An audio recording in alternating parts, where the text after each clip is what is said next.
Vlora Mik priti konferencën e kryetarëve të gjykatave të larta me përfaqësues nga Evropa Qendrore dhe Lindore, ku pjesë ishin mbi 20 kryetarë dhe gjyqtarë të lartë. Kryetari i gjykatës së lartë Sokol Sadushi theksoi domosdoshmërinë e bashkëpunimit ndërgjyqësor. Rëndësia e dialogut ndërgjyqësor bëhet edhe më e madhe.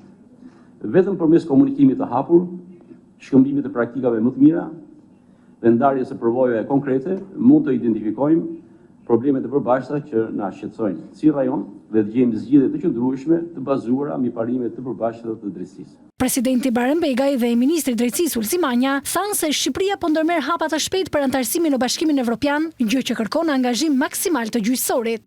Transparenca dhe llogaridhënia janë dy parime themelore që garantojnë drejtësinë, besueshmërinë dhe efektivitetin e sistemit gjyqësor. Ato janë ana tjetër e medaljes së pavarësisë së gjyqësorit dhe të dyja së bashku garantojnë standardet e drejtësisë. Shqipëria ka ndërmarrë një ndër investimet më të mëdha në digitalizimin e sistemit gjyqësor përmes ngritjes së sistemit të integruar të menaxhimit të çështjeve gjyqësore, ICMIS.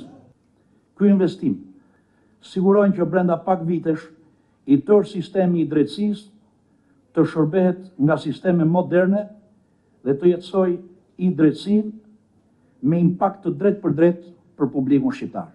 Këto deklarata u bën gjatë konferencës që Gjykata e Lartë e Shqipërisë po organizon me kryetarët e gjykatave të larta të Evropës Qendrore dhe Lindore.